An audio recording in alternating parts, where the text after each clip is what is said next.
Ħabbar il-ftuħ ta' proċess ta' konsultazzjoni pubblika dwar assistenti personali għal persuni b'diżabilità.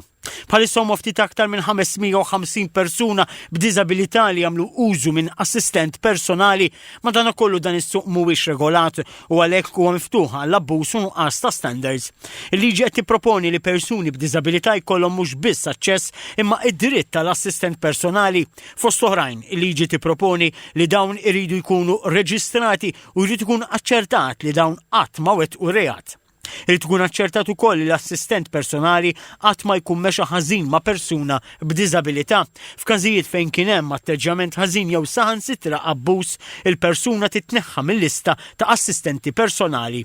Ma' TVM News, il-Legal and Policy Advisor fil-Ministeru għall-Inklużjoni u l-Volontarjat, Alistair De Gaetano qal li jekk inkiser id-dritt li persuna jkollha dan l-assistent jekk jitlob għalih tista' tiftaħ rikors legali. Aħna ma rridux nagħmlu regoli li jkunu tassattivi ħafna, aħna rridu biss li nżomm standard ħalli jekk ikun hemm tranzizzjoni finanzjarja jew l-istat jagħti l-flus, dak l-standard ikun qiegħed hemmhekk.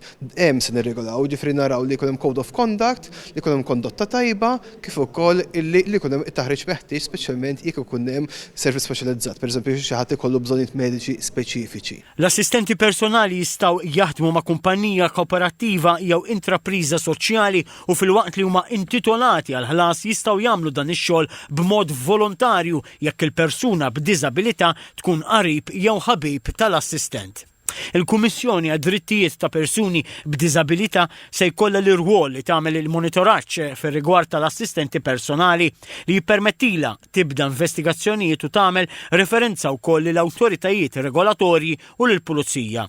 Il-Ministru Giulia Farrugia spjegat kif din il-ħidma hija mibnija fuq il-valuri fundamentali tal-Istrateġija Nazzjonali dwar id-Diżabilità b'viżjoni ċara u ambizzjuża li tqiegħed lill-persuna fiċ-ċentru ta' kull politika, kull servizz u kull deċiżjoni. Bħalissa Malta għandna 567 persuna li matul is-sena li għaddiet użaw is-servizz ta' assistent personali. Malta setet għażlet li tibqa' kif inhi. Imma morna pass oltre, wieħed mill-ftit pajjiżi madwar id-dinja li ser ikollu qafas legali li jirregolarizza dan is-settur. Jiġifieri biex inti tagħmel dan ix-xogħol ta' assistent personali ikun hemm proċess ta' taħriġ, reġistru pubbliku jekk inti mhux persuna affidabbli kellek reati kriminali. Il-konsultazzjoni pubblika se tibqa' miftuħa sal-20 ta' Frar.